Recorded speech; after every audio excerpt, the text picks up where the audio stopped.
Sir interest எடுத்து பண்ணி கொடுக்குறாரு. அது முதல்ல சாருக்கு வாழ்த்துக்கள். எனக்காக சாருக்கு ஒரு பேசுகிறேன். ஏன்னா கவர்மெண்ட் ஸ்கூலை பொறுத்தவரைக்கும் எப்படா லீவ் விடுவாங்க, எப்படா வீட்டில் டெஸ்ட் எடுக்கலாம்லாம் போய் இருப்பாங்க டீச்சர்ஸ் எல்லாம். சார் அதில் விதிவிலக்கு எல்லாத்துலேயுமே ஒரு விதிவிலக்கு. மரக்கன்று நடுறதுலேருந்து, ஸ்கூலை பார்த்துக்கிறதுலேருந்து, உங்களை பார்த்துக்கிறதுலேருந்து, உங்களுக்கு சொல்லிக் கொடுக்குறதுலேருந்து எல்லாமே சார் ஸ்ரீகாந்த் சார் தான் நிறையா பண்ணுறாரு. அதனால் அவருக்கு நன்றியும் வாழ்த்துக்கணும்.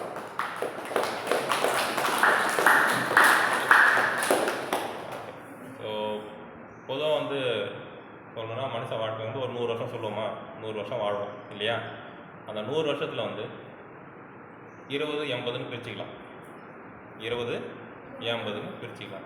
அந்த முதல் 20 வருஷம்தான் என்ன பண்ணுறோன்னா, நம்ம மற்றவங்கள சார்ந்திருப்போம். பிறந்ததுலேருந்து, வளர்க்குறதுலேருந்து, படிக்கிறதுலேருந்து, படித்து முடிகிற வரைக்கும் பெற்றோர்களை ஆசிரியர்களை நம்ம சார்ந்திருப்போம் இல்லையா? ஸோ அந்த 20 வருஷம் தான் நம்மளுக்கு ரொம்ப முக்கியமான வருடங்கள். அதுக்கப்புறம் 20 வருஷத்துக்கு அப்புறம் நம்ம என்னவா இருக்க போகிறோங்கிறத முடிவு பண்ணுறதே அந்த முதல் 20 வருடங்கள் தான். அந்த முதல் 20 வருடம் நம்ம எந்த அளவுக்கு பயன்படுத்தி கொள்கிறோமோ அதை பொறுத்து தான் என்ன ஆகுதுன்னா, அடுத்த 80 வருஷம் நம்மளுக்கு சிறப்பான வாழ்க்கை நம்மளுக்கு அமைதா இல்லையாங்கிறது அந்த 20 வருஷம் தான் முடிவு பண்ண முடியும். நீங்கள் இப்போ இருக்கிறது எல்லாமே எதில் இருக்கீங்க?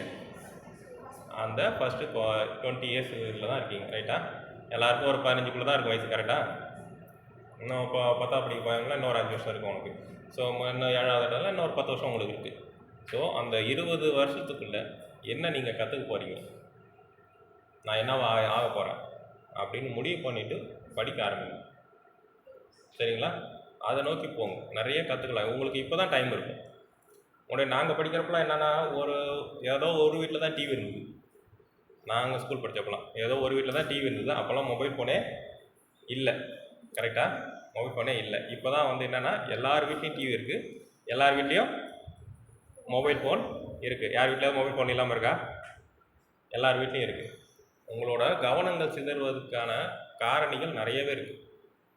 படிப்பு மட்டும்தான் நம்ம ஃபோக்கஸ் நாங்கள் படித்தப்பெல்லாம் எங்களுக்கு கவனம் செலுத்துறதுக்கான நிறைய காரணிகள் இல்லை. ஆனால் இப்போ உங்களுக்கு நிறையவே இருக்குது.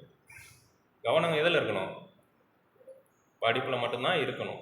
ஏன்னா நிறைய டிஸ்டர்பன்ஸ் இருக்கும். டிவி போட்டுட்டு யாராவது அப்பா என்ன பண்ணுவார், நியூஸ் பார்த்துட்டு உட்காந்துருப்பார். அம்மா என்ன பண்ணுவாங்க, சீரியல் பார்க்கணுன்னு அடம் பிடிப்பாங்க. அண்ணன் அக்காலாம் என்ன பண்ணாங்கன்னா இது ஸ்போர்ட்ஸ் ஐட்டம், கிரிக்கெட் பார்க்கணும், ஐபிஎல் மேட்ச் ஓடுது இல்லையா? இப்போ நிறைய வீட்டில் இப்போ ஐபிஎல் மேட்ச் சத்தம் கேட்கணும் இல்லையா? ஸோ அதெல்லாம் நடக்கும். ஸோ அதெல்லாம் தான் உங்களுக்கு உங்களோட ஃபோக்கஸை திசை திருப்பதுக்கான பாசிட்டிவ் நிறையவே இருக்கும். இதையெல்லாம் தாண்டி தான் நீங்கள் படித்தாகணும் இப்போ இருக்கிற காலகட்டத்தில், சரியா? ஆனால் உங்களுக்கு டைமு நிறையா இருக்கும். இந்த 20 வருஷத்தில் தான் நீங்கள் கற்றுக்க டைம் உங்களுக்கு நிறையா இருக்கும். 20 வருஷத்தை தாண்டிட்டிங்கன்னா உங்களுக்கு கற்றுக்கிற மைண்டில் இருக்காது, டைமும் இருக்காது. 20 வயசு ஆனது என்ன பண்ணுவாங்க, வீட்டில் வேலைக்கு போப்பா, சம்பாதிப்பா அப்படின்னு சொல்லுவாங்க. அந்த டைமில் நான் போய் படிக்கிறேன்னு சொன்னால் யாரும் அக்செப்ட் பண்ணிக்க மாட்டாங்க, கரெக்டாக? அதனால் படிக்கிற வயசில் என்ன பண்ணணும், நல்லா படிக்கணும். நல்லா படித்து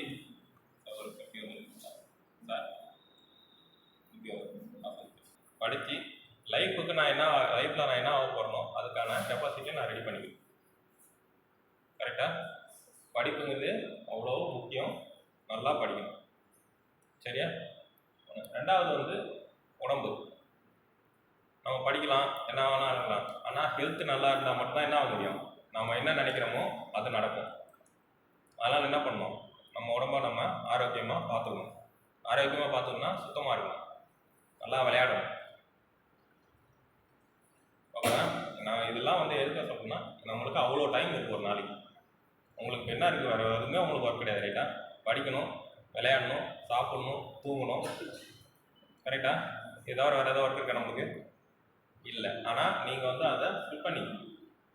எந்தெந்த நேரத்தில் படிக்கணுமோ அந்த நேரத்தில் படிக்கணும், எந்த நேரத்தில் விளையாடணுமோ அந்த நேரத்தில் கண்டிப்பாக விளையாடணும்.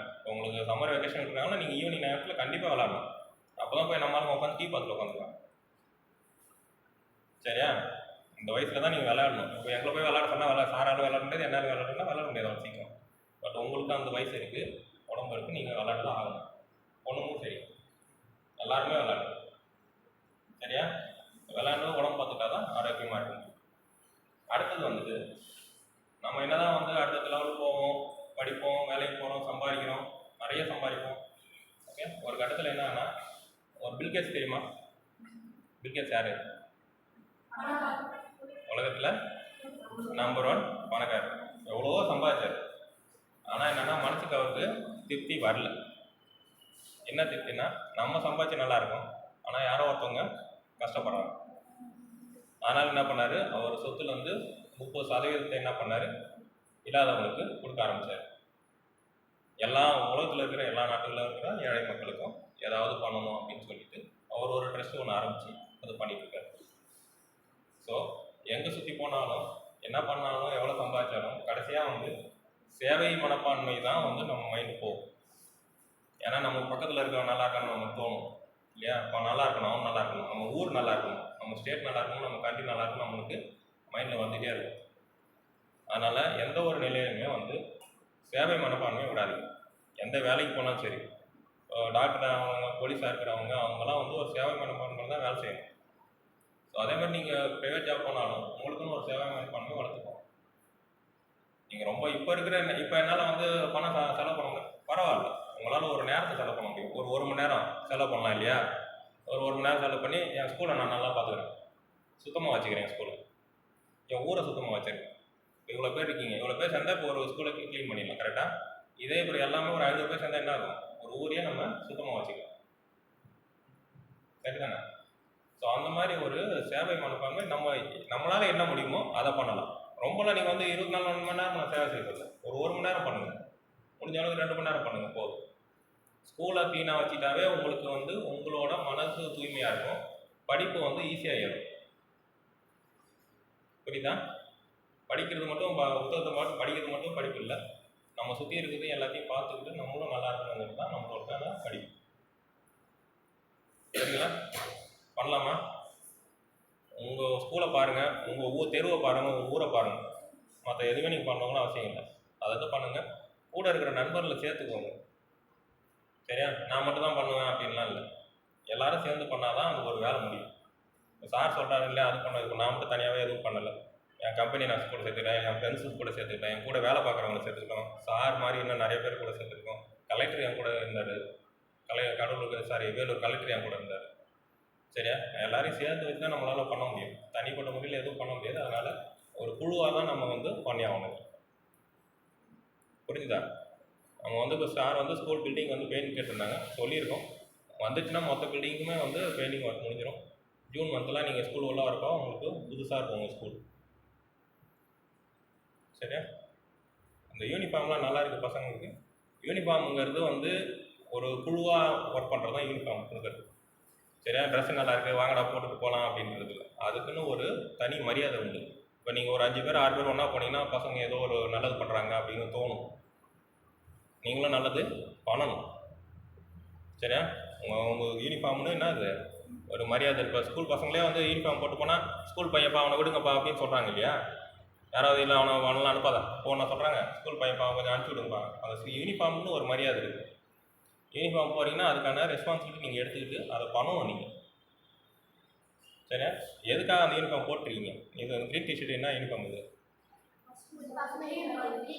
பசுமை க்ளீன் பண்ணுறது. சூப்பர். ஸோ நீங்கள் வந்து அப்போ என்னென்னா இந்த மரத்தை பார்த்தா உங்கள் ஞாபகம் தான் வரணும் எல்லாத்துக்கும். இந்த மரம் இல்லை, அவங்க போய் எந்த மரத்தை பார்த்தாலும் உங்கள் ஞாபகம் தான் வரும், ஏன்னா பசங்க வந்து அதை பண்ணாங்க அப்படின்னு ஞாபகம் வரும். புரியுதா? யூனிஃபார்ம் போட்டுக்கிறதோட நம்ம அதுக்கான பணிகளை நம்ம செய்யக்குள்ள தான் வந்து நம்மளுக்கும் ஒரு திருப்தி வரும். நம்மளை பார்க்குற நம்ம பேரண்ட்ஸ் நம்ம அனுப்பிச்சிருக்காங்க, என்ன பையன் சனிக்கிழமை கூட ஸ்கூலுக்கு போகிறான் அப்படின்னா ஏதோ ஒரு நாள் வந்து பார்க்குறதுக்கு பரவாயில்ல, நம்ம பையன் வந்து இவ்வளோ மரம் வளர்த்து வச்சுருக்கானே அப்படின்னு உங்களுக்கு சந்தோஷம் இருக்கு இல்லையா? ஸோ அந்த சந்தோஷம் தான் நீங்கள் பண்ணுற வேலை. இன்னொன்று நீங்களும் இன்னும் ஒரு ஸ்கூல் முடிச்சு 12th முடிச்சுட்டு போயிடுவீங்க, முடிச்சுட்டு அப்புறம் காலேஜ் முடிச்சு வேலைக்கு போயிட்டு திருப்பி வேலைக்கு போயிட்டு வந்து பார்க்குறப்ப நீங்கள் வச்ச மரம் தான் நிற்கும் இல்லையா? அதனால் வந்துட்டு செய்கிறத வந்து திருப்தியோடு பண்ணுங்கள், நல்லா பண்ணுங்கள். புரியுதா? சேவை மனப்பான்மை எப்பயுமே விடாதீங்க. எந்த லைஃப்பில் எப்படி போனாலும் எந்த வேலைக்கு போனாலும் சேவை மனப்பான்மை வச்சுக்கோங்க. ஓகேவா? ஓகே. வாய்ப்புக்கு நன்றி ஸ்ரீகாந்த் சாருக்கும் மாணவர்களுக்கும் மாணவிக்கும் ரொம்ப நன்றி.